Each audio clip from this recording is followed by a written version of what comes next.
Today, I'm going to tell you a story that you'll definitely want to discuss.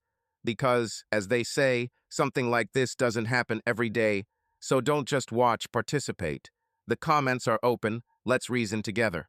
In the suburbs of Boston, among neat lawns and houses with white picket fences, lived a successful restaurateur named Thomas Grayson. In a few years, he managed to turn a small diner into a real gastronomic brand with several popular restaurants. He had a wife, Carol, an attractive, well-groomed woman of 40, busy with charity work and raising their 15-year-old son, Nate. They seemed like an ideal couple. Both dressed well, participated in city events, and laughed at charity evenings. At first glance, their family life was full of impressions, pleasure, and mutual support. But beneath that beautiful shell were tensions that had begun to form long before the main event. Thomas was a workaholic. He often left home before dawn and returned late at night, tired and completely devoted to the cause. His restaurant business, despite its success, required constant attention. It was necessary to monitor supplies, resolve issues with personnel, do marketing, negotiate with investors. At 45, he did not look old, but his face had lines of fatigue. At times, it seemed to him that the success of the restaurant was like a plant that required constant watering. If you were distracted for a day, it began to wither. Carol, on the other hand, was a moody person who sought herself in many different directions. When they married, she worked as a yoga instructor, then received a certificate as a psychological consultant, then switched to a charity foundation associated with supporting young artists. "Thomas, I think I want to try something new," she said one evening when they were having dinner together. "Again?" He smiled tiredly, putting his fork down. "But you just recently finished your psychology courses." "Yes, but that's not quite it. I want my work to have meaning. I want to help people, or maybe young artists. I saw one program where you can set up a support fund. If you feel like it's your thing, try it," he said without arguing. "You know, money is not a problem. The main thing is that you find it interesting." She did not experience financial difficulties. Thomas earned enough, but she wanted her work to be important and recognized. Sometimes she complained to her friends that her husband spent too much time at work and did not pay enough attention to the family. "He comes like a shadow," she said to her friend Linda on the phone. "He sits on the couch, turns on the news, and says nothing. And I'm alone all day. Sometimes it feels like I'm living with a ghost." She was used to the fact that he was practically never at home. In the morning, they hardly talked, and in the evening, Thomas, returning tired, wanted mostly silence. "How is your day?" she sometimes asked him at dinner. "Normal, negotiations, long. I'm leaving for the office early tomorrow," he answered briefly. "Maybe we should take the weekend and go somewhere." "I don't know. Now it's a project. Let's do it later," he said without even looking up. Nate, their son, also felt distant from his father. He attended a private school and played for the school baseball team. Sometimes he tried to attract attention. He brought home certificates, shared his successes. "Dad, look, we've been chosen for the finals. I'm in the team." He proudly showed the certificate. "Well done, son. We'll have to go watch the game." Thomas nodded, but fatigue was already visible in his eyes. "Just don't forget, okay?" "Of course, if it works out." But because of his work on game day, he was either late or missed the game. Nate got used to this situation and decided deep down that he could only count on himself. He had a warm relationship with his mother, but like any teenager, he strove for independence and did not always involve his parents in his affairs. "Mom, I'm staying after school. We have practice," he said, throwing on his backpack. "Okay, just don't forget to have a snack. And, did you talk to Dad?" "Why? He won't come anyway. Okay, I'm off." Carol sighed heavily as she watched him go, and at that moment she felt acutely that the family seemed to exist in different orbits, rarely intersecting with each other. So the family lived under one roof, but gradually drifted apart. No one wanted conflicts, although one heated conversation did take place. It happened on their 15th wedding anniversary. Thomas organized a dinner at one of his restaurants, sent a car home to pick up his wife, and ordered live music. Carol arrived late. It turned out she had a meeting with an artist to discuss an exhibition. When she finally arrived, Thomas could no longer hide his irritation. "You could have warned me, I was worried." Carol replied that lately all he did was worry about restaurants, and he thought about his family once a year. The argument was short-lived, but unpleasant. They both apologized, but the resentment built up. Soon after that evening, life went on as usual. Thomas delved into business. Carol worked on the foundation. Nate studied for his final exams. But there was one subtlety in all of this. Carol's circles were filled with charismatic, self-assured men. One of them was Garrett Madison, the owner of a contemporary art gallery. He was 10 years younger, energetic, and had a good voice. He and Carol began collaborating. They organized exhibitions together, discussed the prospects of young artists, and went to art festivals. For Carol, Garrett was a man who knew how to listen. Unlike her husband, he was willing to listen to her thoughts about the sensitivity of creators, the psychology of inspiration, and the importance of supporting aspiring artists. He was polite, always looked into her eyes, and smiled. "How do you even manage to combine so many activities?" he asked once when they were drinking coffee together after a foundation meeting. "Yoga, psychology, and now charity. This is colossal energy." "I guess I just can't sit still," Carol laughed, slightly embarrassed. "I want what I do to have meaning. Sometimes it seems to me that everything around me is too empty." "Empty?" Garrett raised an eyebrow. "Yes. I'm talking about dinners, about smiles, about pretending to be successful and happy, although inside there is often emptiness." "It's very honest. And rarely can anyone say that," he answered softly. Carol, flattered by the attention, began to notice how pleasant it was to spend time with him. She felt that she could be herself around him without the expectations and sleepless nights when she waited for her husband. Garrett often invited Carol to events where Thomas was not present. Her husband was busy, and art is a world where discoveries are made every evening. At some point, these invitations began to extend beyond work meetings. "We have an exhibition of young sculptors opening on Friday. You should come," Garrett said, smiling. "There will be one guy there. He makes these things out of glass like emotions in transparent form." "Glass sculptures? They sound fragile, like they could break with any wrong move," Carol said thoughtfully. "Exactly. But that's the beauty of them. Come and I'll show you around. And, if you want, we can have a glass of wine afterwards, just talk." One warm summer evening, after yet another exhibition, Garrett offered to give Carol a ride home. In the car, he turned on some music, old jazz, which she loved. "Do you listen to Coltrane?" She was surprised. "Sometimes. 60s music is calming. Do you like it?" "Very. Thomas can't stand jazz. He says it's too chaotic." "Chaotic?" Garrett chuckled.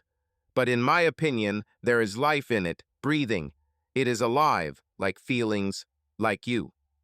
On the dark streets, they talked like best friends. "You know," Carol said, looking out the window, "sometimes I get tired of being perfect. I get tired of pretending to be happy." "And what would you like?" Garrett asked quietly, not taking his eyes off her.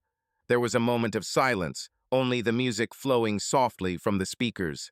She turned to him, her eyes flashing with a mixture of confusion and recognition. "I wish I could just be myself. Have someone hear me. Really. You deserve to be heard. Always," he said, moving slightly closer. She looked away, then looked again and felt that the distance between them was less than a second ago. "Garrett," she whispered. "I'm here," he answered softly. And the next second he kissed her. It was the first time, and it was unplanned. They both knew it was forbidden.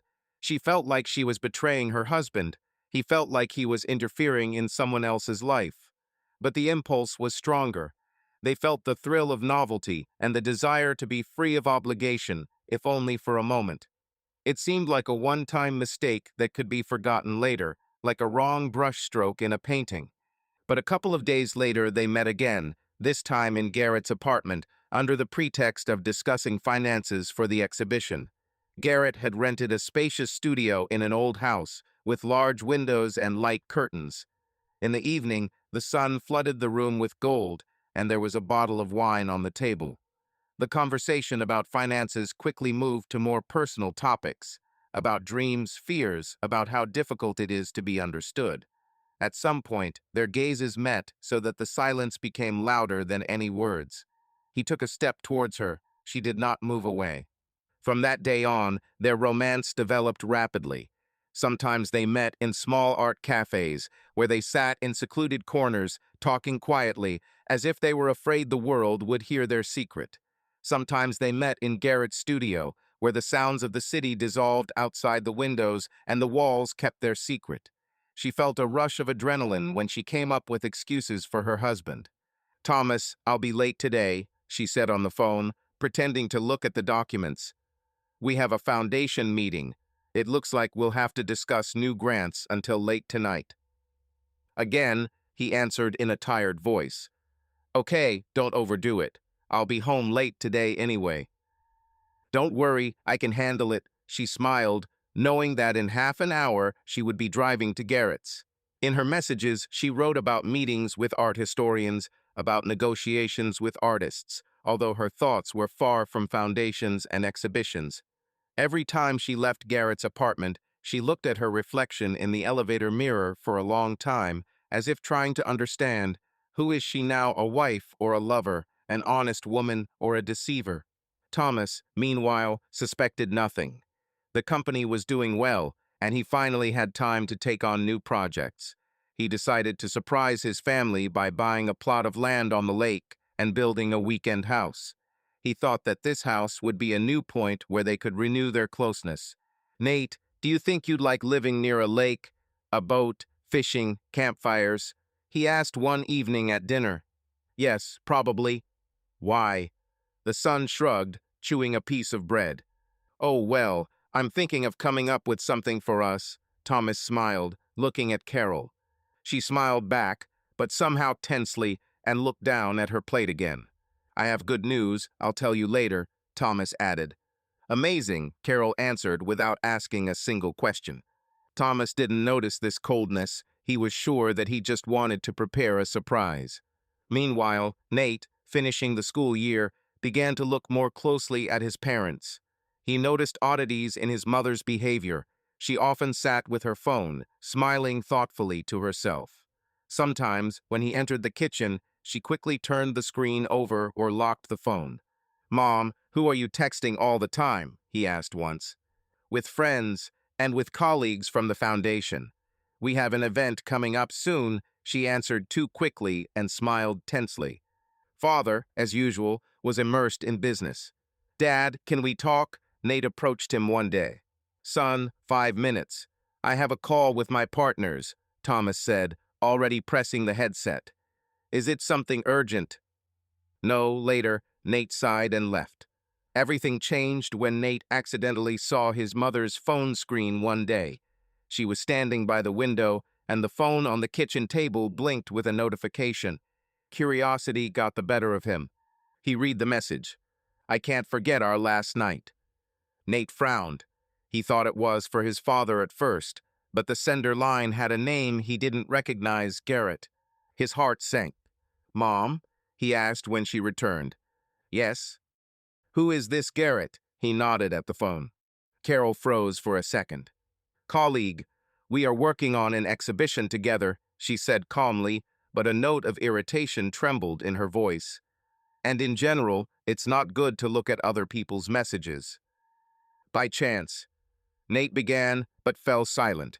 That evening, he tried to say something to his father, but Thomas was busy again and spent the whole evening on his laptop. There comes a moment in every person's life when the familiar world begins to shake, and it is necessary to rethink everything that seemed unshakable. For Thomas, this point came unexpectedly. During the day, he was in a restaurant where he and his colleagues were tasting a new line of dishes for corporate clients. The atmosphere was lively. The chef was talking about spices, waiters were bringing miniature portions of exquisite appetizers, and someone was taking photos for a report. Thomas was smiling, nodding, But at that moment, his phone vibrated on the table. The name appeared on the screen, Nate. His son rarely called him directly. He usually wrote short messages or left stickers in a messenger. "Hello, son. Is everything okay?" Thomas answered, trying to sound calm. There was a pause on the other end of the line. All that could be heard was heavy breathing.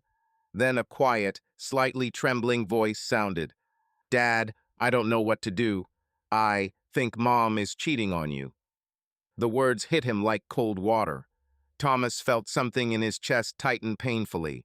He froze for a second, and the whole world around him seemed to slow down. The clatter of dishes, the laughter of his colleagues, the smell of spices, all of it became muffled, as if someone had closed an invisible door. "What did you say?" His voice sounded unexpectedly muffled. "Where did you get this from?" Nate began to tell his story, hesitantly but firmly, about the strange messages, about the unknown Garrett, about how Mom leaves too often in the evenings under various pretexts, and about how she has become some kind of stranger. Thomas listened, trying to keep his composure. His first instinctive reaction was to wave it off. It's a teenage fantasy. He got it all wrong. But anxiety had been smoldering inside for a long time. Carol's strange excuses, her tired but nervous smiles, the way she left in the evenings without explaining where exactly. "No, she's not like that. We've been together for so many years. She's my Carol." But the puzzles came together too easily. "Thank you, son. I'll figure it out. Don't worry, okay?" he said quietly, exhaling. "Dad," Nate hesitated. "I didn't mean to ruin it, I saw this message. There's a heart. This doesn't look like a conversation with a coworker." "I understand. Thank you for telling me." He hung up and stared at the phone screen for a few seconds as if it might provide answers. From then on, Thomas acted as if on autopilot. He smiled at the guests, nodded, tasted the food, but inside his consciousness was already divided into two parts. One, the external one, worked like a clock, discussed the presentation of the dishes with the chef, made notes. The other, the internal one, feverishly thought about how to check the truth. "I just need to ask her. No, I can't do that. If I make a mistake, it will be like a knife in the back. Maybe I should check her phone. Follow her. God, what am I doing? I trusted her." In the evening, returning home, he felt that his heart was beating too fast. The words were spinning in his head: trust, love, oath.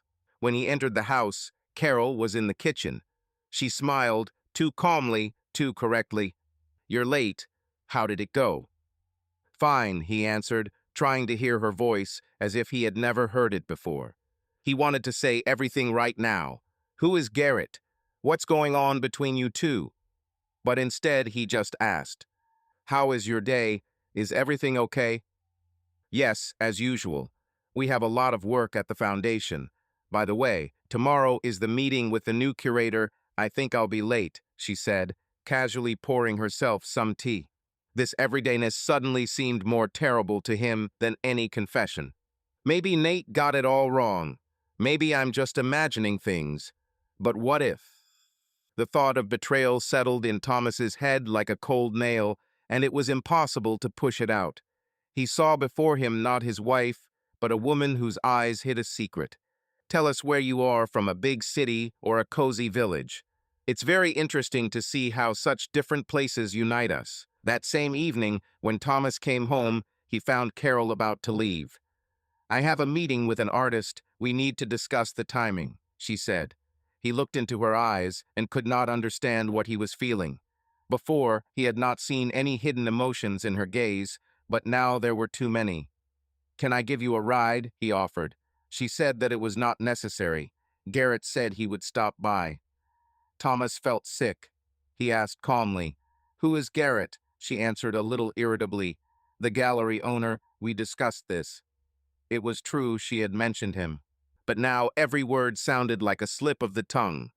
"Can I meet you?" Thomas continued. "After all, he is a person you often meet." Carol froze for a second, then said, "Later."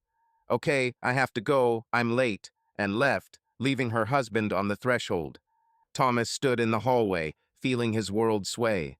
A feeling he had never felt before arose in his soul, a mixture of resentment, jealousy, and determination. Outwardly, he seemed calm. He went into the office to get his tablet. He started simple. He looked up information about Garrett, gallery websites, photographs, interviews. There was a nice man there, interested in modern art. It all looked decent, but the information was public. Thomas decided to find out more. He remembered that he knew a private detective, James Brock, with whom he had worked many years ago when one of the partners was trying to extort money from a joint business. This man was reliable and discreet. Thomas picked up the phone and dialed him. "Hello, James. How are you? I need to talk to you." A couple of hours later, the detective was in his office. Thomas told him that he suspected his wife was cheating on him. James listened calmly, then replied, "It's always a complicated story. Are you sure you want to know the truth? Maybe you're just exaggerating." Thomas hesitated, but said, "I can't sleep thinking that my life is a lie. I need to know." They made a plan. James would discreetly follow Carol and Garrett to confirm or deny the suspicion. Thomas hoped that it would be a lie, but inside, he was going through a mental breakdown. He suddenly felt like he had been neglecting his wife, and now he was paying for it. Meanwhile, the relationship between Carol and Garrett was becoming more and more intimate. Their meetings were like a breath of fresh air after a long, stuffy day. On the other hand, it was both easy and difficult. On the one hand, she felt the thrill of mystery, momentary flashes of happiness, and that forgotten feeling of being seen and heard. On the other, the shadow of guilt never left her. "Do you understand that what I'm doing is crazy?" she asked one day, lying next to Garrett after a long conversation. "Madness?" He smiled slightly, stroking her hair. "No, it's just life. We only live once, Carol. And are you unhappy when you're with me?" "No," she admitted. "I feel like I come alive when I'm around you. But it's wrong. Right or wrong is a convention. The main thing is how you feel. You don't have to be a perfect wife. You can just be happy," he whispered, gently touching her hand. These words worked on her like a spell. When she was with Garrett, all her doubts disappeared, and she felt young, desirable, as if time had turned back. Garrett seemed perfect. He admired her, spoke of her beauty and wisdom, emphasized her every thought. "You notice what other people pass by," he said when they were discussing the next exhibition. "This is your strength. You are not just a beautiful woman, you are a person with the soul of an artist. You even like to look at the world as if through the prism of inspiration." "You have such a way of saying things." Thomas never. "Because he doesn't see it, or doesn't want to see it," Garrett answered softly, but there was sometimes a barely noticeable note of self-admiration in his voice. Carol didn't immediately notice the subtle point. Garrett was a man of the art world, where emotions rage like a storm and everything is subordinated to inspiration. His own desires and freedom always came first for him. Sometimes he would suddenly withdraw into himself, immersing himself in projects or new ideas, and then Carol would feel a chill. "You seem distant today," she said once when he, thoughtfully looking out the window, barely listened to her. "Sorry, I just have a project in mind, a gallery in London. It could be a big step. But don't worry, you're important to me," he added, kissing her hair a little casually. These moments worried her, but she did not attach much importance to them yet. She wanted to believe in his promises. "I will always be there," he said. "And you won't suddenly disappear when you become uninterested?" she asked one day, with a slight alarm in her voice. "What are you thinking?" "Of course not," he smiled, but did not give a direct answer. A few weeks passed. James, the detective Thomas had hired almost out of desperation, worked methodically and discreetly. He had his own network of contacts, waiters in restaurants, security guards at entrances. A couple of times he used hidden cameras and monitored the movements of phones. At first, everything seemed innocent. Meetings in galleries, discussions of projects. Thomas tried to convince himself that these were just work contacts, but deep down he knew that if he had decided on a detective, it meant that the trust had already been undermined. And so, 2 weeks later, James called. "Mr. Hale, I have something to show you. You'd better see it for yourself. Thomas's breath caught when he saw the photographs. In one, Carol and Garrett were sitting in the dim light of a small restaurant, their hands intertwined, their lips barely touching in a kiss. In another, they were walking into Garrett's apartment, pressed against each other as if it were natural, like a close relationship. James silently handed over the evidence packet. "Is this enough?" he asked quietly, as if not wanting to make the situation worse. Thomas didn't answer, just nodded, clenching his teeth. Every muscle in his face was tense, and his fingers were holding the photos so tightly that the paper was about to tear. "No, it's not her. It's not my wife. It's some other woman in these photos." He tried to deny the obvious, but reality was merciless. Every detail in the photographs, the candle's reflection on the glass, the shadows on the wall, Carol's smile, everything said that this was no accident or mistake. That night, Thomas didn't go to bed. He locked himself in his office, poured himself a whiskey, and sat there for a long time, staring at one point. There were photographs on the table. He picked them up one by one, looked at them, put them aside, then picked them up again. Why? What did I do wrong? When did she stop loving me? He remembered how they once dreamed about the future. "We will have our own house," Carol said as they walked through the park after their engagement. "With a terrace where you can drink coffee and I can paint something on canvas." He remembered their first dates, a rainy evening when she came in a light jacket, soaking wet, and he gave her his jacket. How they laughed for a long time, hiding under one umbrella. He remembered her eyes, then full of light and trust. Now all these memories were like broken glass, the shards of which hurt as soon as you touch them. "I am a successful person. I am respected. I have everything. But my wife is with someone else. And the worst thing is, she didn't even think about the consequences." Anger raged inside him. He felt his familiar world crumbling, and with it his self-confidence. In the morning light, with a pale glow filtering through the curtains, Thomas made a decision. He was not going to make a scene or take revenge impulsively. He was going to act with restraint, but effectively. He told himself, "I will not be humiliated, but I will not break." He was going to take back control of the situation and punish the culprits, acting calmly. First, he settled things with the detective, asked him not to follow her any longer, and explained that there was enough information. Then he went on with his daily life. Carol's behavior changed slightly. She became more confident, admitting that her husband did not suspect anything. This played into Thomas's hands. For a while, he pretended that he knew nothing and acted as if everything was fine. Inside, however, a scheme was boiling, how to give everyone what they deserved. His plan was not just to expose, but to make it a lesson for everyone, for his wife for betrayal, for his lover for interference, and for himself to restore his self-respect. At the same time, he continued to build the house on the lake.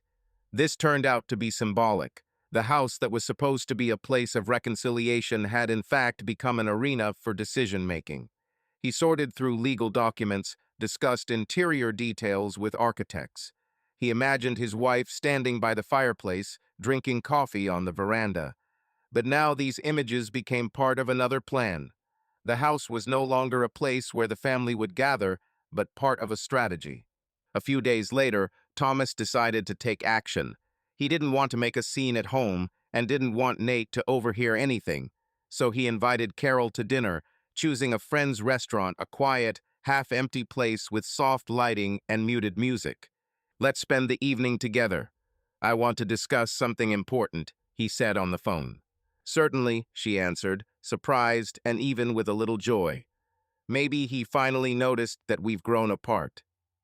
That evening, Carol wore a simple but elegant dress and a light scent of perfume, as if trying to remind herself that she was still a wife and not a stranger living a double life. When she entered the restaurant, Thomas was already waiting for her at a table by the window. He stood up and kissed her on the cheek, but his movements were somehow mechanical. Carol sensed the coldness in his gestures, but decided not to attach any importance to it. "You look great," he said, although there was neither warmth nor the usual tenderness in his voice. "Thank you. You too, she answered, sitting down awkwardly. Thomas tried to be calm at the beginning of the dinner. He talked about his plans for the lake house. I found a place near Mill Lake. It has an incredible view of the water, old pine trees all around. I'm thinking of building a house with a deck, a fireplace. I want you, Nate and I, to have a place to escape the city. Carol nodded, trying to stay engaged. Sounds nice. And the kitchen, will it be big? I'd like it to be bright, with windows. Yes, I already told the architect that the kitchen should be spacious. And 3 bedrooms, ours, Nate's, and a guest room. I'm also thinking about a studio for you if you want to paint or just relax. Her heart sank. The words sounded as if he was still dreaming of a future with her, unaware of the truth. She smiled, but felt an unpleasant heaviness in her chest. And suddenly his voice changed. It became even, cold, like metal. Carol, I want to discuss something, he said, putting his fork on the table. You know that I love you, but lately I've noticed that we've become distant from each other. Carol froze. She automatically adjusted a curl of hair, trying to hide her growing anxiety. Yes, I admit it, she answered quietly. I think we both need to spend more time together. Thomas nodded, his gaze becoming serious, almost piercing. I agree, but I need to ask you a question, and I want an honest answer. He paused, and in that silence, the noise of the restaurant faded away, leaving them alone. Do you have someone? Carol's heart skipped a beat. She felt a weight like a stone settle on her shoulders. She pushed her plate away and said slowly, What do you mean? You understand. His voice was firmer than ever. You're having an affair with Garrett. Thomas's words hit her like a whip. Her thoughts raced. Deny it? Say it's not true? Accuse him of paranoia? But she knew he was confident. How did you know that? She whispered, trying to stay calm. It doesn't matter, he snapped. What matters is that you lied to me. You humiliated me and our family. She opened her mouth to say something, but the words stuck. Thomas continued, I'm not going to make a scene, Carol. Not here. But I want you to know, this will not be without consequences. Carol tried to speak. Thomas, I'm confused. You were always busy. You came home tired, and I felt lonely. Garrett was there, listening. I know, Thomas interrupted. You think I don't understand how this happens? I worked too hard, but I did it for us. For the family. You could have told me. You could have asked for attention. Instead, you chose another path. He spoke calmly, but a storm was boiling inside him. Each word came with effort, as if he were holding back a volcano of emotions. Now listen to me. His voice became cold as ice water. You destroyed what we spent years building. I don't know if that can be forgiven, and I don't know if you even want to keep our family together. Carol felt her eyes fill with tears. She took the glass of wine, but her hands were shaking. I didn't mean it that way. I lost myself. Garrett showed up, and I felt like I was alive again. But that doesn't mean I don't appreciate what we have. Don't you dare make excuses to me, Garrett, Thomas interrupted sharply. He was there because you let him, because you wanted to hear what you weren't hearing from me. But you know what? Any woman can find a man who will say nice things to her. That's not love, Carol. That's running away. He paused, as if collecting his thoughts. After this dinner, I want you to decide for yourself what you want. If you want to be with him, say so. If you want to save us, I need to see that you are ready to fight. But remember, the trust is broken, and it can't be restored with simple words. Tears streamed down her cheeks. Thomas, No, I don't want to hear excuses now. Think about it. You have time, but I won't tolerate any more lies. He didn't shout or curse. His voice was even, but there was a firmness to it. You're staying in our house for now. Me too. We'll act as if everything is fine. I don't want our son to see any arguments, but our relationship is over. We'll settle this with lawyers. You've lost your trust. I'll make you feel what I feel. She wanted to say something, but he stopped her. And yes, he said, I'll talk to Garrett separately. He'll have to answer too. Carol sat with her hands pressed to her chest. She felt like she was losing control. Fear struck her mind. What will he do? How will he tell Nate? What will he tell Garrett? She knew that every attempt she made to justify herself was pointless. Thomas was adamant. After dinner, everyone went their separate ways. But inside the family walls, a new phase had begun. The appearance of normal life combined with tension. They continued to show in public that everything was fine. But when they came together under one roof in the evening, there was emptiness between them. Thomas talked to his son, devoted time to him like never before. He went to his games, supported him. Nate sensed the changes, although he did not know all the details. His mother became more withdrawn, and his father, on the contrary, began to spend more time with him. Garrett, meanwhile, continued to go about his business. He suspected that Carol's husband might know something, but he didn't think it would affect his life. He assured her that everything could be resolved. If you want, you can leave him. We'll be together. He even tried to convince her to open a joint gallery where she would be a partner. He forgot one thing. Thomas was not a man who could be easily fooled. Thomas took action on another front. He hired a lawyer, drew up paperwork. But beyond the legal steps, he had another plan in mind. This plan concerned Garrett's career. Gallery owners and artists depended on reputation. Thomas knew several influential collectors and curators.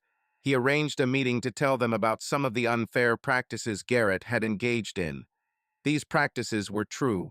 A year earlier, Garrett had purchased several works by an up-and-coming artist, deliberately undervaluing them so he could resell them for more, circumventing copyright. Thomas provided evidence, including documents his detective had uncovered. In the art world, any blemish could be fatal. The gallerists decided to temporarily stop working with Garrett. His business was beginning to crumble. At the same time, Thomas decided to meet Garrett in person. He didn't want to sort things out through intermediaries and didn't want to exchange accusations at a distance. He wanted to see the man in the eye. He called Garrett himself. I want to talk. In person. Tomorrow at 8 o'clock. Bar Sever. Without prying ears. Garrett hesitated at first. His voice on the phone was cautious but curious. Do you want to talk? Calmly. I am always calm, Thomas answered. The bar was half empty. Wood paneling, dim lighting, the smell of coffee and whiskey. Thomas had arrived early, sat in the corner by the window, and ordered a double bourbon. He sat up straight, as if it were a business meeting, but inside he was on fire. Garrett walked in, looking visibly nervous. He looked different than usual, not the relaxed artist, but a cautious player who knows he's in someone else's game. Thomas, he nodded, sitting down opposite. I know what you want to talk about. Listen. I'm listening, Thomas said calmly, although the calm was icy. Garrett sighed and clenched his fingers.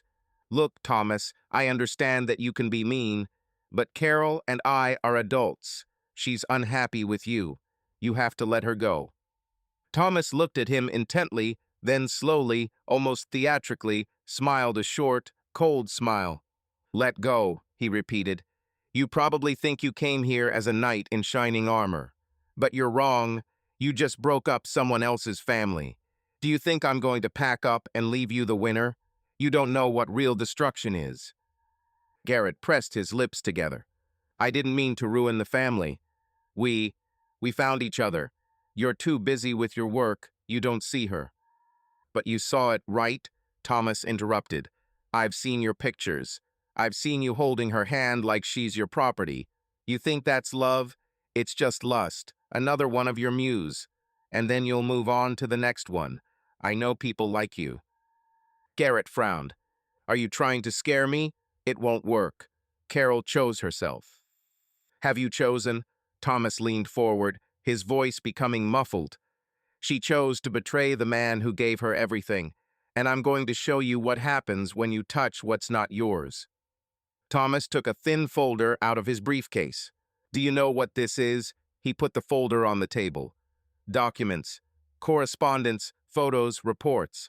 I have already shared them with your curators and investors.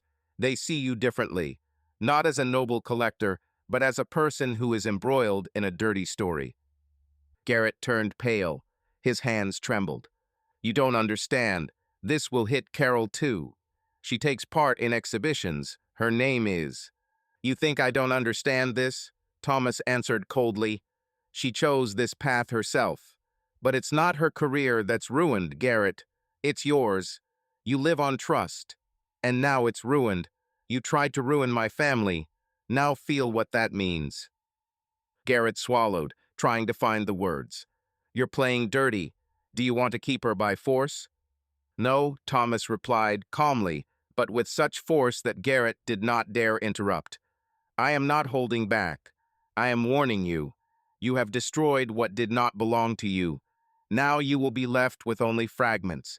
If you approach her again, your name will disappear from the world of art. Garrett paused, fear and rage flickering in his eyes. But he knew Thomas wasn't bluffing. The conversation ended. Thomas returned home without telling his wife. Garrett realized his career was in jeopardy. He tried calling influential contacts, but they responded coldly. Word travels fast in the art world. Within weeks, Garrett was no longer invited to major shows, and his gallery began to close. Financial difficulties were piling up. He blamed Thomas and, to some extent, Carol, feeling that his own life was falling apart. Carol, seeing that Garrett's affairs were getting worse, realized that the affair with him could end worse than she thought. She found herself between two fires. On the one hand, Thomas, who was calm but dangerously calculating. On the other hand, Garrett, who promised her happiness, but was himself on the verge of collapse. She began to feel that she had lost both support. Returned to Thomas. But how? He said that the relationship was over. And most importantly, will she be able to trust after all this? At this point, a period of Cold War began in their family. Thomas and Carol lived under the same roof, without formally divorcing, but their relationship was legally tense. Thomas was preparing documents to divide the property. He wanted to take the house on the lake, give Carol a share, but no more. He was looking for ways to do it fairly, but in his favor. Carol, in turn, hired a lawyer to protect her interests. She understood that she could lose her usual standard of living and wanted to get a fair share. The conflict entered the legal realm. But beyond finances and the relationship between Thomas and Carol, the most difficult question of all was the question of their son. Nate was almost an adult, a transitional stage between a teenager and a young man. He had seen more than his parents would have liked. It seemed they were trying to hide the details, but the atmosphere in the house gave everything away. The cold glances, the hushed conversations, the long silences over dinner. One evening, when Thomas was sitting in his office, looking at some documents, the door opened slightly. Nate stood on the threshold. Dad? Yes, Thomas looked up. Nate stepped inside, clasping his hands uncertainly. What's going on? At first I thought it was just another one of your fights. But now it's serious. Mom cries at night. You're acting strange. Are you getting a divorce? There was silence in the room. Thomas was silent for a long time, looking at his son. Two forces fought inside him, the desire to protect Nate from pain and the feeling that he was old enough to know the truth. Sit down, he finally said, pointing to the chair opposite. Nate sat down, looking down. Son, Thomas began slowly, your mom and I are going through a really tough time. We both made mistakes. We're still deciding what to do next. But you should know one thing. I love you, and I'll do everything I can to make sure you suffer the least. This isn't your fault. Errors, Nate repeated quietly. It's because of that man that Mom is with. Thomas sighed, realizing that his son knew more than he thought. Yes, he answered honestly. I won't lie to you. Mom made a mistake, but that doesn't mean she doesn't love you. You're her main reason for living. And mine, too.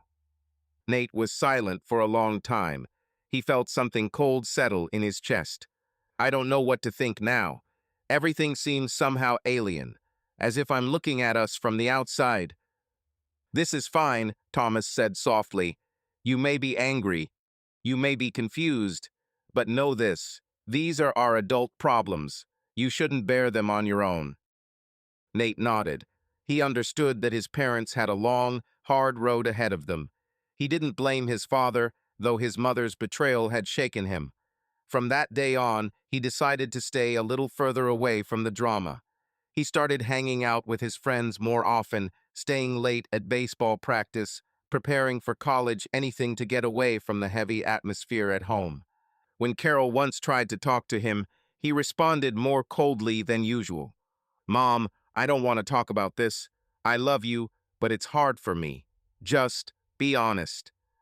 These words hurt her more than she expected. She realized that she had destroyed not only her husband's trust, but also her son's. Thus ended the first phase of the crisis. Thomas proved to himself that he would not tolerate humiliation. He showed his wife that her actions had consequences, and his lover that it was dangerous to interfere in other people's families. However, this was only the beginning. Ahead lay long legal proceedings, emotional swings, attempts to find himself after a broken marriage. Thomas began to think about what to do next.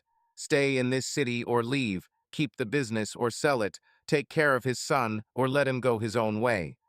In his soul, he continued to remember how they once built their dreams. But now he understood that he needed to build a new one, where he would not allow himself to be humiliated. After the stormy showdown, the internal tension eased a little, but it was only an illusion of calm. Open conflict was replaced by cold politeness. Thomas and Carol lived in the same house, but avoided personal conversations. They communicated only on necessary household issues or discussions of joint affairs related to their son. Their son felt this coldness, but he did not have the strength or desire to interfere. He concentrated on his own: baseball, friends, studies, and thoughts about his future independent life. The most difficult moments were the morning and evening ones, when they would run into each other in the kitchen or hallway. Thomas tried to look calm, but his gaze would turn stony when his wife entered the room. Carol, realizing that she had created this situation, did not know how to behave, whether to justify herself or ignore him or ask for forgiveness. However, she had missed the opportunity to apologize to her husband for betrayal. Now he did not give her a chance to even start a conversation. Meanwhile, the legal proceedings were moving faster and faster. Thomas's lawyer, a practical and reserved man named Matthew, was a man who did not like to drag things out. He immediately came up with a straightforward plan. "Thomas, the sooner we get everything legally separated, the easier it will be for both of you to start a new life," he said in a calm but firm voice. "I will prepare the divorce papers as well as a draft property settlement agreement. We must leave you with the key assets: the business, the restaurants, and the house on the lake. Carol will most likely demand a share, but we will determine a fair compensation." Thomas nodded, although inside he felt broken. "Do what you think is right. I don't want revenge, Matthew, but I won't let someone else's mistake ruin what I spent years building." Matthew looked at him carefully. "You are acting wisely. Let's proceed from the principle of fairness, but not give in too much. Emotions are a bad advisor in negotiations."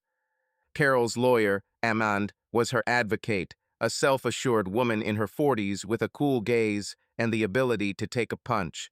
She knew how to handle divorce cases and get the best terms for her clients. "Carol, listen to me," she said at the first consultation. "You shouldn't take all the blame on yourself. You have the right to a share of the property, to financial support. Even if you made a mistake, the law protects you. Thomas may be a successful businessman, but he can't leave you with nothing." Carol nervously fidgeted with the edge of her purse. "I don't want to fight him. I'm ashamed as I am. But I'm afraid I'll be left with nothing. I can't imagine my life without the comforts I'm accustomed to. It's scary." "All the more reason for you to stand up for your rights. Not emotions, but calculation," Amanda said firmly. "Everything else will come later." The meetings between the lawyers for both sides took place in a neutral office, where the atmosphere was dry and businesslike. The table was covered with folders, calculators, and laptops. In the room sat Matthew, Armand, their assistants, and the couple themselves. Matthew spoke confidently, almost without emotion. We propose the following arrangement. Carol gets one of the city apartments and monetary compensation, but the restaurants and the house on the lake remain Thomas's. The business is his personal business, built long before the marriage. Amanda immediately objected. My client was involved in the family's life, supported your projects. She is entitled to most of the assets. We demand fair compensation, including a portion of the restaurant income for a certain period.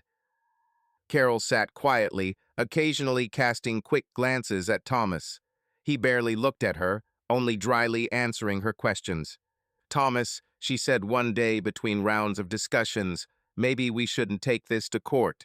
Let's come to an agreement. Okay? Fine, he responded coldly. You call it normal that you destroyed our family? I already offer more than I have to, but I will not give in to business. Never. The negotiations dragged on. Every point was discussed with meticulous precision: who would get the car, how the house bills would be divided, what the maintenance obligations were. Personal emotions were kept at the door, but there was a hidden struggle in the air. Thomas became increasingly withdrawn, turning every sentence into a precise legal argument. Carol, though trying to appear reserved, felt her back against the wall. During this same period, Garrett's affairs were rapidly deteriorating. After rumors of his suspicious schemes and opaque deals with clients appeared in the press, many partners began to refuse contracts. Several influential collectors publicly withdrew their works from his gallery, which became a signal to others. Short notes appeared in newspapers and online publications. Suspicious transactions on the art market. Garrett Hayes' gallery at the center of scandal. The articles made no direct accusations, but their tone hinted at an unpleasant truth. In the art world, reputation is everything, and Garrett's was collapsing like a house of cards. At the opening of another exhibition, he noticed a half-empty hall. Previously, such evenings had been triumphs for him. Gallery owners, collectors, journalists, everyone wanted to be part of his projects. Now people came, looked around, and quickly left, as if afraid to tarnish their name by associating with him. His gallery, once a symbol of pride and success, had become a liability. Debts mounted. Garrett was forced to sell parts of his personal collection, the very paintings and sculptures he had once considered sacrosanct. The relationship with Carol began to crack. He became increasingly irritated, his voice became harsher, and his previously gentle hands began to clench into nervous fists. Thomas ruined my life, Garrett said, nervously tapping his fingers on the table. He destroyed my gallery. You do realize he did it because of you, right? Carol tried to calm him down, sit closer, and touch his hand. Garrett, please don't say that. We both knew this would be hard, but we can handle it together. He pulled away abruptly. Together? Can you help me? Do you have money, connections? You promised you wouldn't leave me, but I don't see you doing anything. Her heart sank painfully. You promised me that everything would be fine, she said reproachfully, feeling the resentment trembling in her voice. You said you would achieve your goal, but you achieved nothing. Garrett stood up and paced the room like a cornered animal. Because Thomas plays dirty. He contacted my investors, the press. He did it to punish us. To punish you, Carol. These conversations gradually eroded their union. Their meetings became less frequent. They were no longer like those passionate, exciting evenings that had been at the beginning. Now their conversations were an exchange of accusations, reproaches, and silence. Carol increasingly thought that her affair with Garrett had not been a solution and had not given her happiness. On the contrary, it had turned her life into chaos. I gave him too much power over me, and now we're both drowning, she thought, looking at his sunken face. There was a growing feeling inside her that this was all a huge mistake, for which not only they, but also Thomas and Nate, were paying. At the same time, new people began to appear in Thomas's life. After the scandal and breakup with Carol, his business friends did not leave him alone. They invited him to meetings, business dinners, informal discussions of projects, trying to distract him at least a little from his troubles. It was at one of these meetings, in a colleague's office, that Thomas first saw Catherine was a corporate lawyer who was working with his friend on a major contract. Catherine impressed him from the first minute. She was a woman of about 37, with a collected and confident look. Tall, slender, with chestnut hair neatly gathered in a bun, she looked as if any situation was under her control. There was something in her gray eyes that made you trust, and at the same time you could feel the inner strength. She was smart and ambitious, but there was no cold professionalism in her voice. Even when discussing legal nuances, she knew how to add a drop of irony, a lightness, so that Thomas sometimes caught himself smiling for the first time in many months. When their conversations moved beyond work topics, Thomas learned that she had also been divorced. Her marriage had broken up 2 years earlier. Her husband, a successful architect, had once confessed that he was in love with another woman. Catherine did not like to return to this topic, but she said that it was a turning point for her. You know, Thomas, I thought I'd lost everything then, but it turned out to be the best thing that ever happened to me. I realized that you should never build your life around one person. You have to be able to respect yourself, even if the whole world is falling apart, she said one evening when they were sitting in a small cafe after a meeting. Catherine had a 7-year-old daughter, Emily. When she talked about her, her face softened. Emily is my anchor. She teaches me to enjoy the simple things. Sometimes I think she is wiser than us adults, Catherine said with a smile. At first, Thomas saw her as a business partner, but over time he noticed that their conversations outside of work were becoming more personal. He told her about Nate, about how he wanted his son not to suffer because of the divorce. Catherine listened attentively without interrupting. You need to remember to take care of yourself, she said one day. Yes, you think about your son, about your business, about your home. But what about you? You are a living person, Thomas. You have the right to be happy. The words stuck in his head. With Catherine, he felt not like a broken or betrayed husband, but simply like a man who could talk about pain without hiding it behind a mask of strength. One day, they were discussing the terms of the contract, and the conversation turned personal. Catherine said, "You know, sometimes I think our careers save us. They give us stability when everything in our personal lives is falling apart. But we still need people who can understand what we're going through." Thomas nodded. It's true. I always thought I could control everything. But eventually, I realized that you can't control people, even the ones you love. Catherine raised her eyebrows. That's why you should value yourself. Our lives will still move forward even if someone betrayed us. The main thing is not to lose yourself in the process. The words sank deep into his soul. Thomas felt that he could speak honestly with Catherine. She didn't pretend to solve all his problems, but she listened carefully. He began seeing her more often, sometimes for work, sometimes for casual coffee. He opened up to her gradually. He told her about how he built his business, how he trusted his wife, how she betrayed him.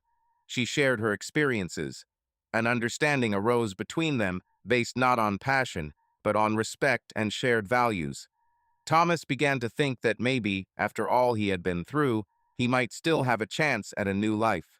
Meanwhile, Carol was beginning to lose ground. She tried to salvage the remnants of her public image by continuing to participate in charity work. But her colleagues sometimes looked at her with pity or reproach. Her emotions often changed, from anger at her husband for his harshness to regret for her infidelity. She recalled their first years of marriage, how they looked for an apartment, how they chose furniture together, how happily they waited for the birth of their son. Then she had ambitions, but they were connected with her family, with her husband's support. Over time, these ambitions became personal, and she stopped consulting Thomas. She increasingly asked herself, why did I do this? What was missing? The answer did not come.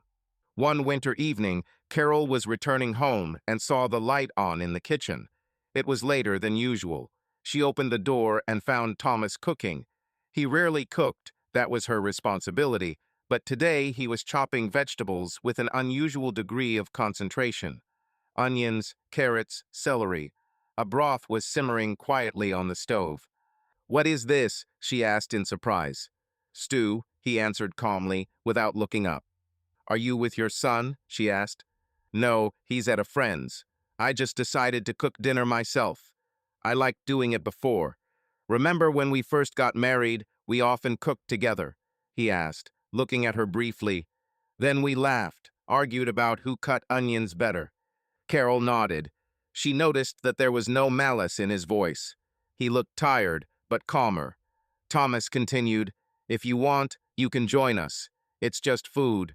I'm not going to fight with anyone right now." Carol came closer and sat down on a chair. They were silent while he chopped vegetables. In those moments, their shared history seemed warm, like the aromas that spread from the pot.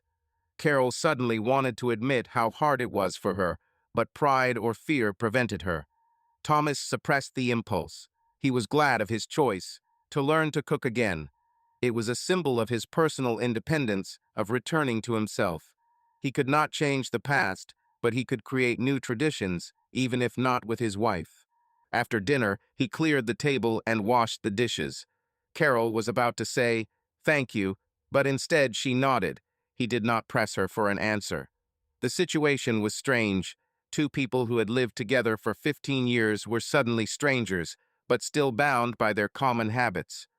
Thomas sensed that, despite the cold, this was one of the last quiet dinners. Soon their paths would diverge. There was something like relief in his soul.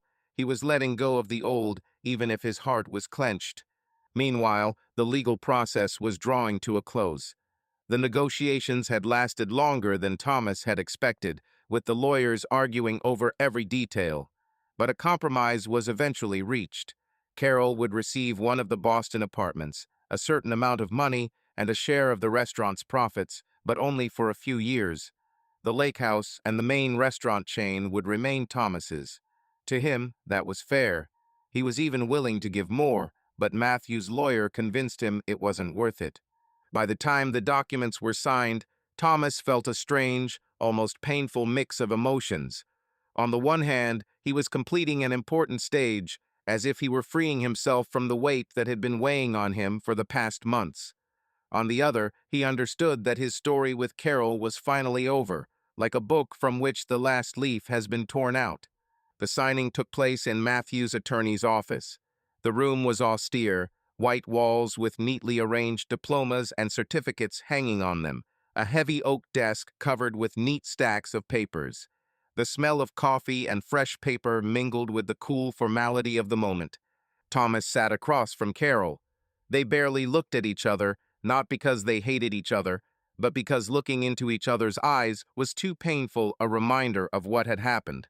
The lawyers read each line, discussed the details.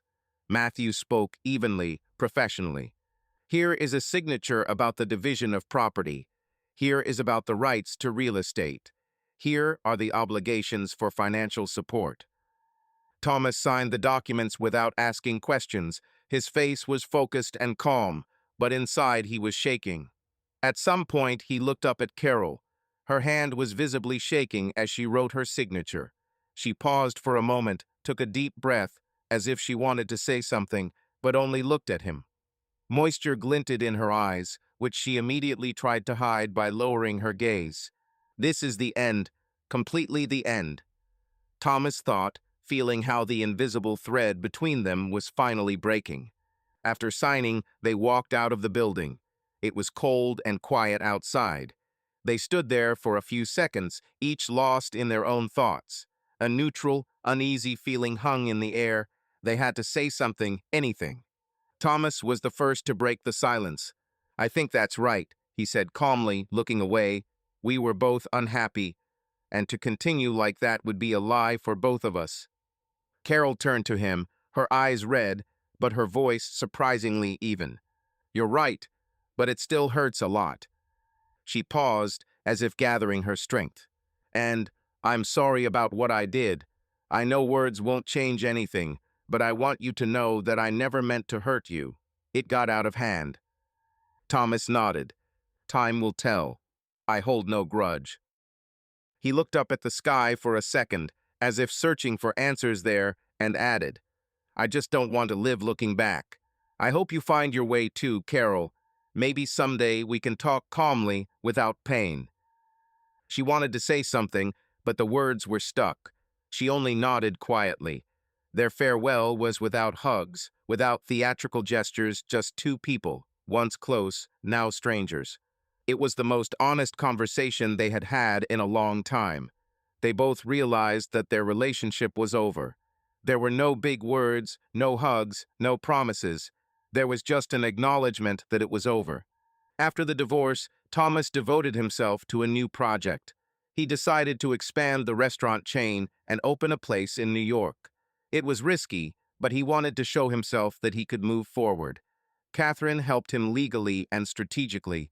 He often went on business trips, looked at premises, and communicated with designers. This activity captivated him, gave him meaning. He felt that life was not over, but, on the contrary, was gaining new breath. In New York, he met a network of suppliers and began to create a concept for a restaurant where the cuisine would combine classic and modern. There was a shift in his relationship with Catherine. They were no longer just colleagues. Something more personal was slowly emerging. One day, while they were discussing the legalities of a contract in New York, he asked her to go for a walk. They went to the waterfront. The evening was cold, but the sky was clear.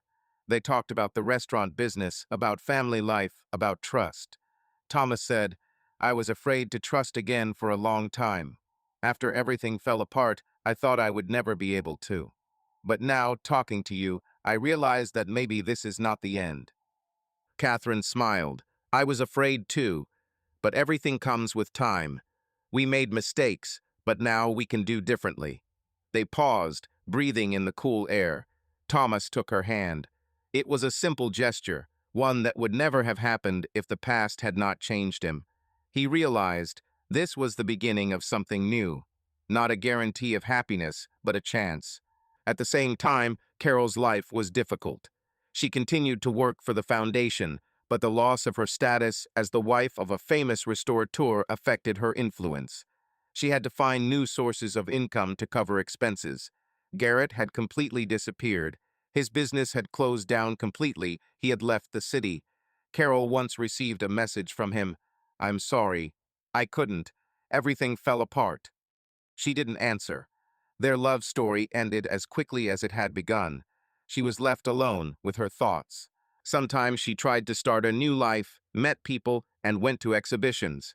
But in her soul, she always returned to the moments when she betrayed herself and her family. She understood that she had the right to happiness, but whether she was ready to believe in love again was an open question. Meanwhile, Nate graduated from high school and entered a university in another city. He was glad to leave the house where everything reminded him of the divorce. He called his father, told him about his studies, about his friends. He saw that his father had become freer. He often laughed, discussed new projects, and sometimes mentioned Catherine with warmth. He was glad that his father was trying to live again. He communicated with his mother less often. He resented her, but still loved her. He sometimes wrote her messages, asked how she was doing. She answered that everything was fine, she was working, reading, and walking. But he felt that behind these words there was loneliness. A year after the divorce, Thomas finished building a house on the lake. It never became the family nest he had originally dreamed of, but it became his personal sanctuary. Its interior was full of wood, glass, and light. Large windows overlooked the water. Thomas often went there on weekends. He lit a fireplace, sat on the veranda with a cup of coffee. Sometimes friends came over, sometimes Catherine. They had barbecues, sat on the dock, and talked about life. In such moments, Thomas felt that he had found peace. He did not forget the pain of the past, but he learned to manage it. He allowed himself to be happy without looking back. Carol would sometimes come to the lake too, but not to Thomas's house. There was a public beach nearby. She would sit and look at the water and think about how things could have been different. She would remember going to the lake with her parents as a child, dreaming of having her own family. Her life had taken a different path. She had not become a rich businesswoman or a perfect mother. She remained a person who had made the wrong decision and paid for it. She began writing a book, not about betrayal, but about the inner journey of a woman searching for herself. This creative process helped her rethink her story. She hoped that by telling her side of the story, she would be able to forgive herself. One spring day, Nate returned home to Boston for a short vacation. He noticed a change from the first steps he took into the house. Once, the house had been full of warmth and sounds, talk, laughter, music, even arguments. Now it seemed strangely empty. Thomas was rarely around, either in New York working on a new project or at the lake where they were building a country house. Carol spent her days at her desk. She looked more collected than before, but her eyes were tired, as if she were carrying a burden no one else could see. That evening, as they sat in the kitchen, Nate poured himself some tea and sat down opposite his mother. For a while, they just looked at each other in silence, and Nate decided, "Mom, do you ever regret that this happened?" Carol winced at the directness of the question. She looked down at her hands, folded on the table, and was silent for a long time. A heavy silence hung in the room. Only after a minute did she raise her eyes, in which tears glistened, and quietly said, "You ask if I regret that you now have a broken family? Of course I do. I didn't want this, not for 1 minute. But at that moment I was too blind, too stupid to see the consequences. And now I have to live with it." Nate listened carefully. His face became serious. He frowned and asked, "And about Dad? Would you like to take it all back?" Carol took a deep breath, as if the question had struck her right in the heart. "There are things we can't get back," she answered. "I ruined everything. Even if he could forgive, we couldn't live like before. It's like a mirror broken into 1,000 pieces.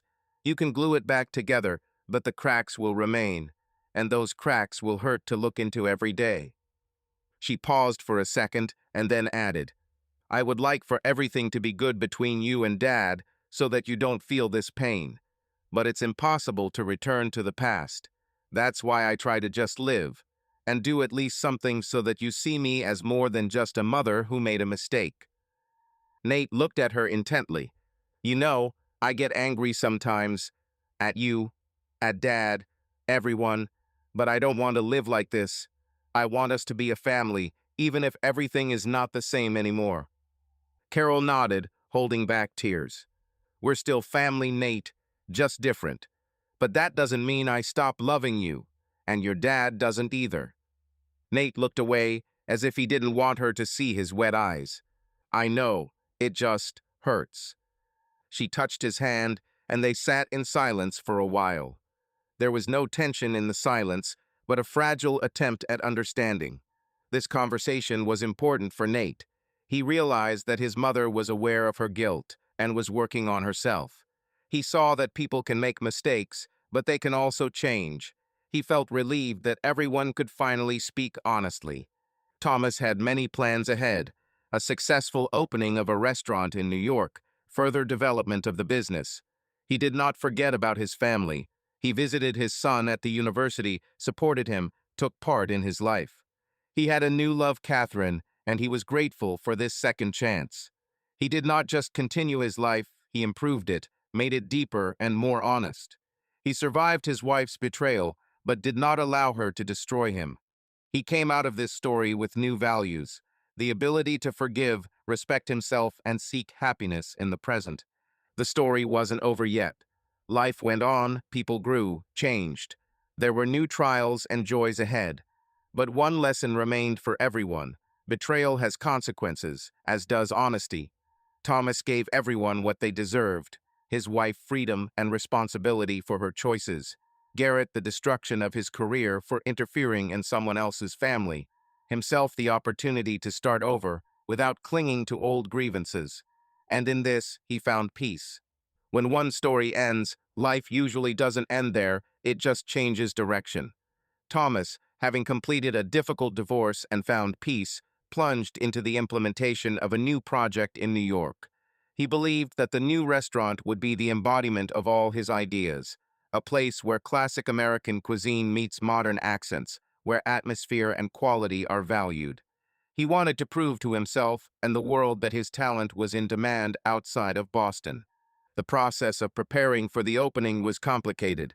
It was necessary to obtain numerous permits, coordinate the design, and approve the menu. The team of chefs with whom Thomas worked in Boston was experienced, but in New York it was necessary to attract new people. Catherine helped with legal nuances, with tenants, with tax issues. They often traveled to New York together, spending time on the road discussing not only work, but also personal life. Their relationship grew stronger, and Thomas realized that he found in her not just a business partner, but a reliable friend. With less than a month left before the opening, Thomas encountered a problem. It turned out that a neighboring restaurant, owned by an old friend of Garrett's, was also planning to open at the same time and was aimed at the same audience. This restaurant was financed by a man named Richard Marlowe, a former investor whom Thomas had once refused to cooperate with. The owner was ambitious and irritated by the refusal. He wanted to prove that he could make the place better than Thomas.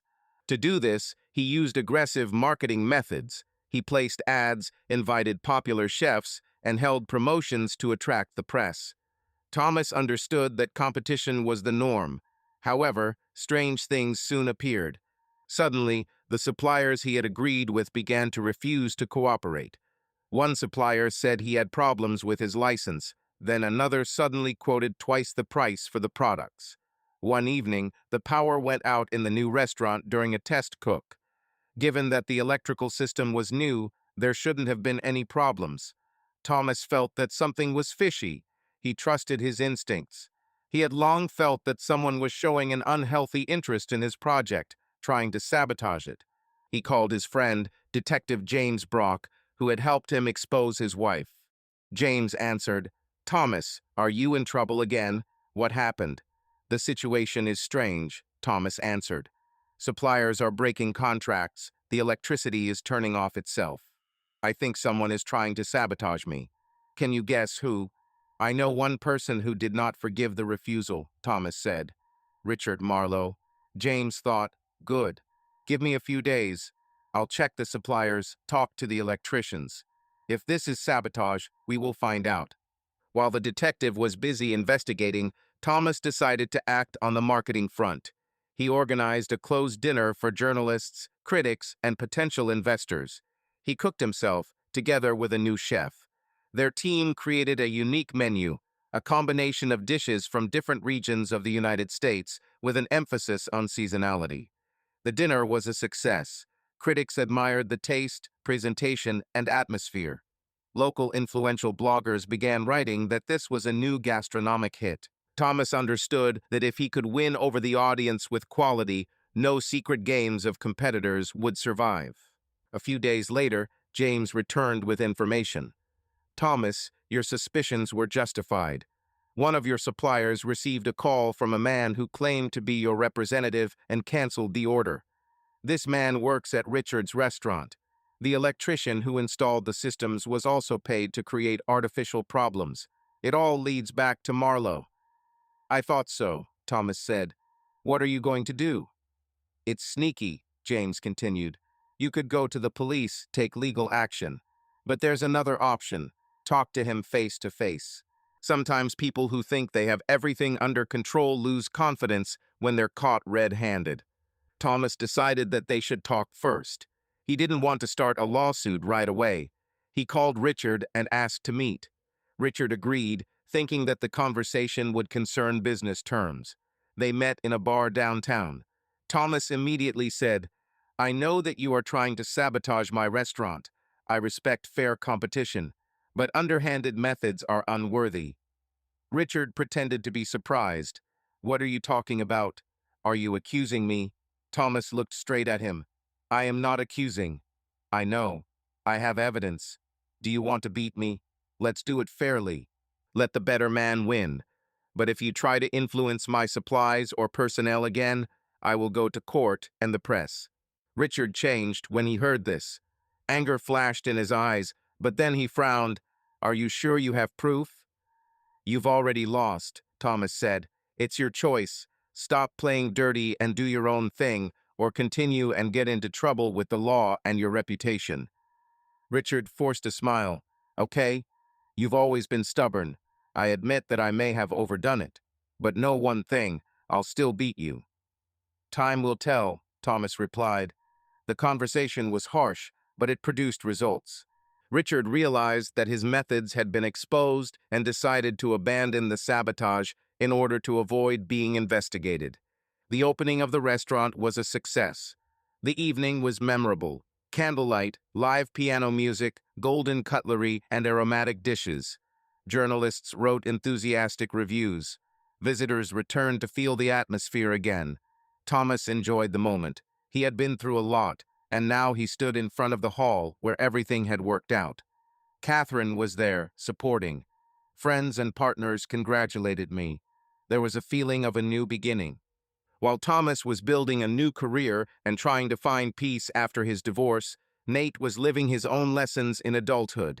His first 2 years of college were intense. Studying, practicing, playing his life was like a schedule, with every day filled. He became one of the leading players on the varsity baseball team, which brought him the respect of his peers and self-confidence. He made many friends with whom he spent evenings playing or discussing sports. But everything changed in the middle of his second year. At one of the student parties, noisy and bright, Nate met a girl named at work, was from a nearby college, studied psychology, and had such a temperament that it was impossible not to notice her. In a crowd, she laughed louder than anyone else, easily started conversations, and there was something bold and lively in her gaze. "You play baseball, right?" she asked when they collided at the drinks table. Yes, Nate smiled, surprised that she knew about him. "Do you follow the games?" "Not really," Ashley shrugged, "but I was told you were the star of campus. I wanted to see if that was true." "And what is your verdict?" Nate asked ironically. "Well, for now you're just a guy with a nice smile," she retorted, and they both laughed. This ease won Nate over. At first, he was cautious about relationships, even too cautious. The divorce of his parents left a mark on his soul. He was afraid of getting attached, afraid of repeating the same pain. But Ashley was different. She was persistent, energetic, and didn't take his excessive seriousness seriously. "You think too much," she said one day when they were sitting on the roof of the hostel, looking at the city at night. "Life isn't always fair, but that's no reason to close your heart." "You say it like it's easy," he sighed. "What if it's really that simple? You just have to decide." Nate smiled as he looked at her, thinking that maybe she was right. Their romance was wild and emotional. They walked around campus holding hands, took weekend trips to the mountains, rode bikes along the lake, and spent hours at night in their dorm sharing their deepest thoughts. Nate told Ashley things he had never told anyone else. "When my parents got divorced, I felt like the world was split in half. I felt like every relationship would eventually fall apart, and that if I was too close to someone, it would end in pain." "You know, you are too serious for your age," she smiled, touching his hand. "But I understand you. You don't have to be like your father or mother. You are you. You have your own story, and it can be happy if you allow it to be so." These words were like medicine for Nate. He began to trust Ashley completely, to share with her his fears and dreams, about professional sports, about the future, about the kind of man he wanted to be. A year passed. Nate began to think about the future much more seriously. He understood that a professional sports career is the destiny of a few, but connecting his life with the organization and management of sports projects is quite real. He got an internship at a small sports agency where he was engaged in organizing games, advertising, and contracts. Every day he saw how this business is organized from the inside, and he felt that this was his path. Ashley seemed increasingly mysterious to him at this time. She often said that she was busy with her studies, that she was preparing for exams and term papers. Nate attributed her silence to fatigue, to the usual university worries. "Are you okay?" he asked once when they saw each other after her long absence. "Yes, it's just that studying is exhausting," she replied, looking away. He wanted to believe, but inside, an uneasy feeling was already growing that something was going wrong. One evening, returning to the dorm after training, he found the door to his room ajar. From inside came the soft laughter that was all too familiar to him. His heart beat faster. He opened the door and froze. Ashley sat on his bed, cuddled with his teammate, with whom they had shared the field many times. For a moment, time stood still. The past flashed before his eyes, the night he saw his mother's message to Garrett with the heart. Again betrayal from someone you trust. He didn't scream. He didn't lose his temper. A wave of pain rose in his chest, but with it came a strange composure. He remembered how his father had dealt with his mother's betrayal, not with screams, not with tears, but with firmness and dignity.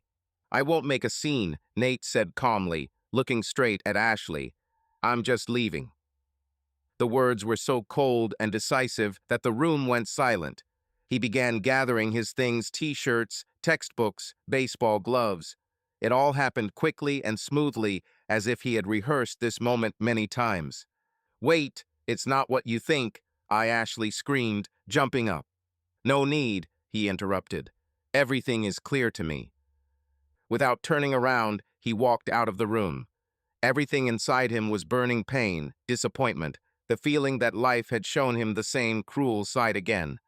"Mom, now Ashley, what's wrong with me? Or with people?" he thought, walking along the dark corridor of the hostel. He called his father, who was in New York. "Dad, you always said that trust is the most important thing. I think I just realized what you meant." Thomas sensed that his son was going through something difficult. He listened carefully. Nate told him what had happened without unnecessary emotion. Thomas said, "I'm so sorry, son. It hurts. But you have to know, it's not your fault. People choose to betray or not.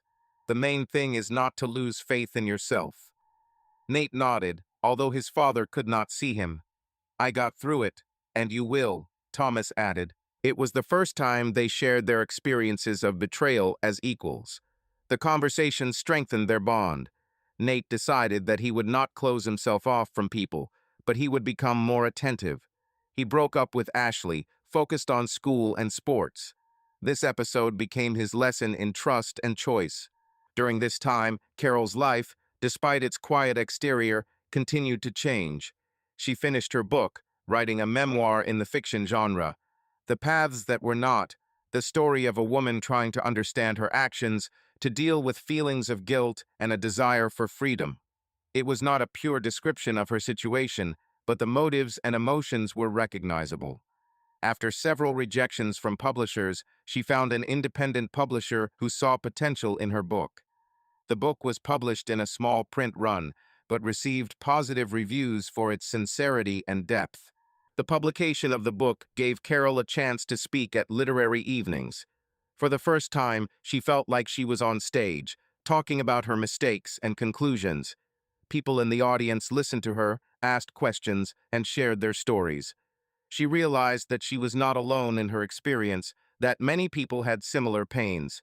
This brought her relief. One day after the speech, a man about her age came up to her, a scientist with gray temples, named Michael. He said, "Your words today touched me. I went through something similar. I lost my family because of my mistake. I thought that no one would understand me, but your story gave me strength." They talked. Michael was a specialist in neurobiology and worked at the institute. He had 2 daughters. He divorced 5 years ago, having experienced a painful breakup. Their conversation lasted for several hours. Michael did not blame or pity her. They talked as 2 people who have gone through pain and want to find new meaning. Carol saw a kindred spirit in him. He didn't promise her a new life, but he was willing to listen and talk. They started dating. They went to lectures, walked in the park, and drank coffee in small cafes. Their relationship developed slowly, without passion, but with respect. Michael was not a savior and did not promise to relieve her of guilt. He accepted her as she had become. For the first time in a long time, Carol felt that she could simply be herself, without demanding exaggerated emotions from her partner. Her new union was not ideal. Both had gone through divorce, both had their own wounds, but they realized that together they could support each other. Yet history never forgot Garrett. After his gallery closed, he tried to start over in another city, but his reputation followed him. He contacted new artists, offered to help them, but the lack of trust got in the way.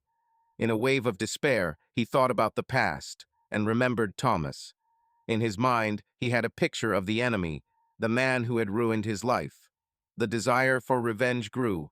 Garrett learned that Thomas was opening a restaurant in New York.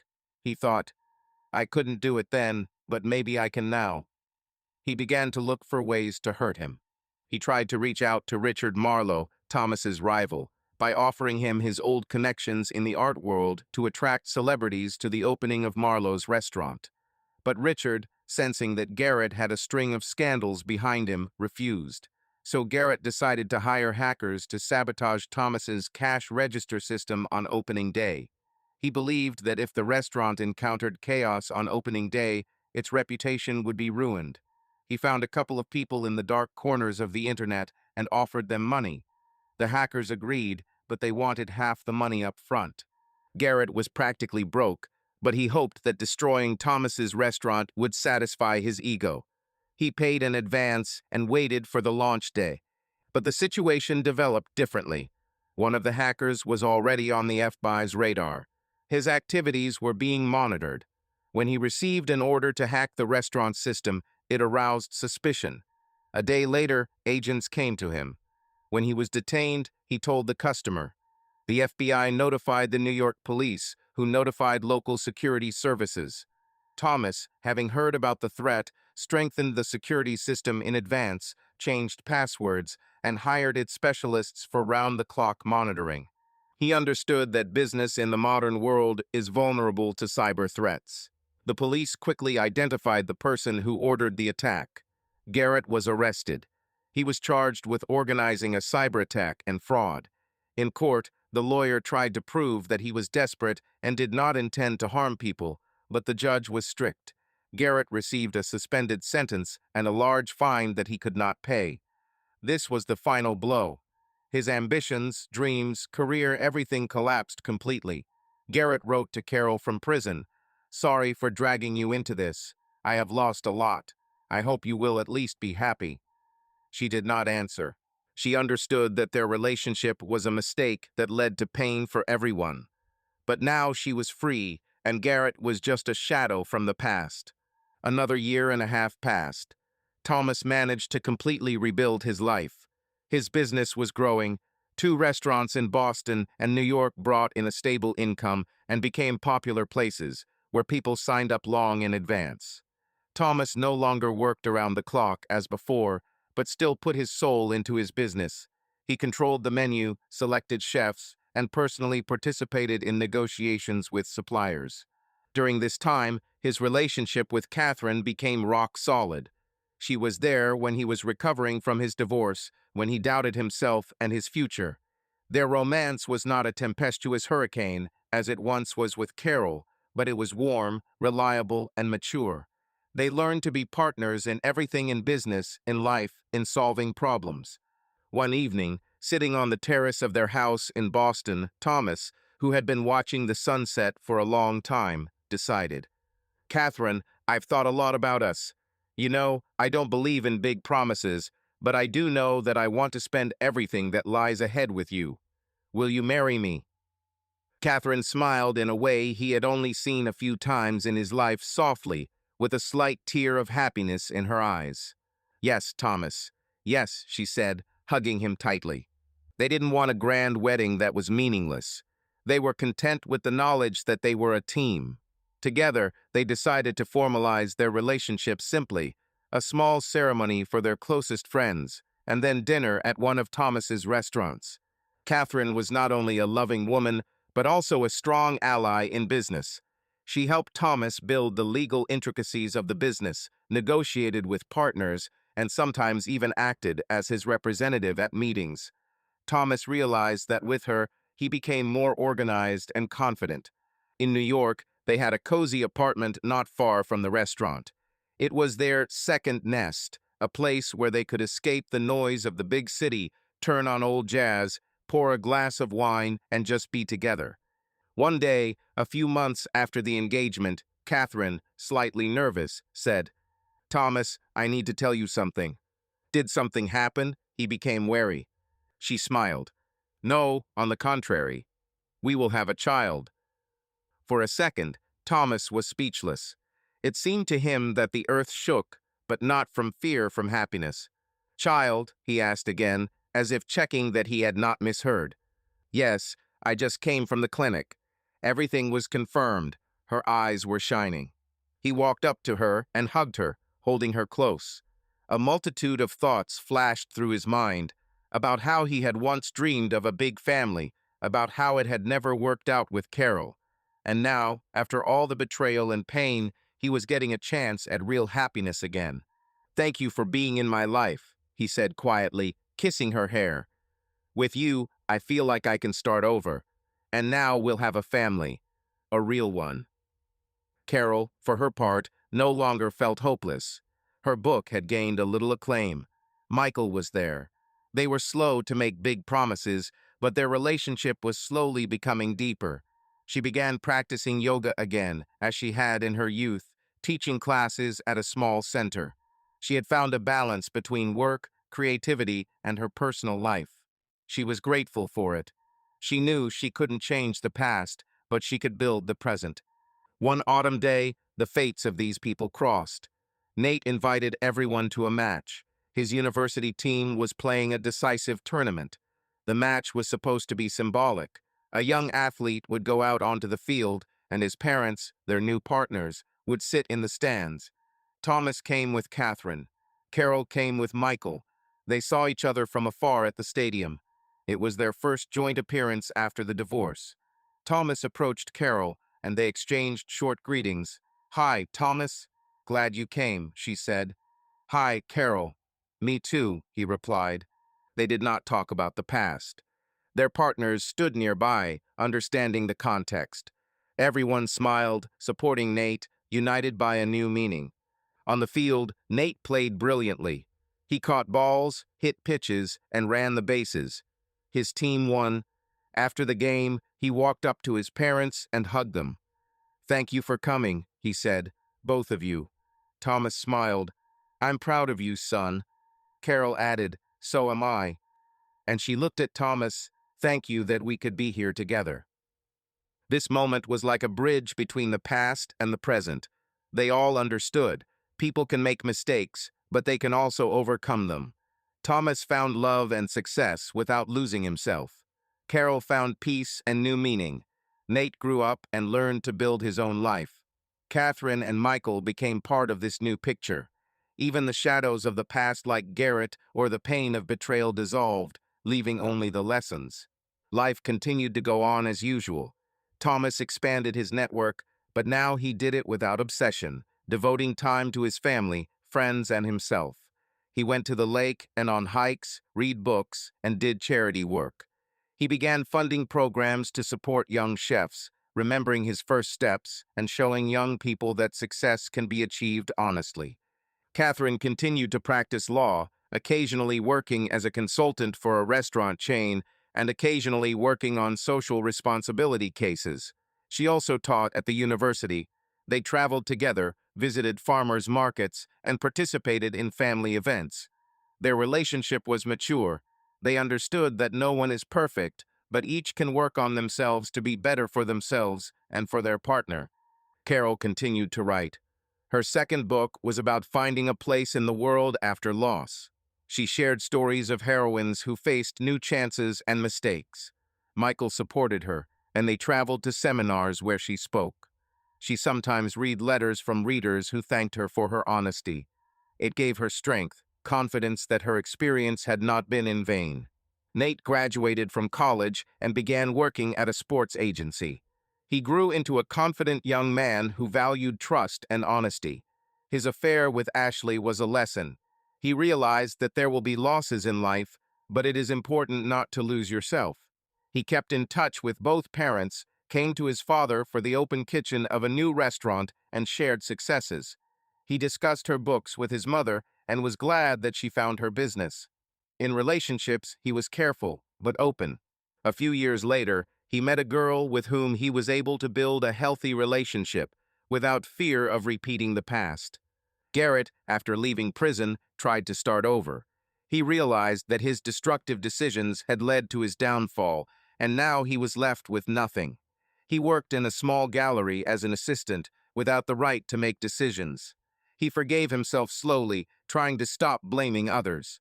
His story ended quietly. He disappeared from the radar as a lesson that someone else's glory and someone else's happiness cannot be built on betrayal. It was a warm July evening, and everyone had gathered in Thomas and Catherine's spacious house on the outskirts of town, surrounded by a garden where lavender and rosemary were blooming. It was Nate's birthday. He was turning 28, and he decided to celebrate it in style, inviting everyone who was dear to him.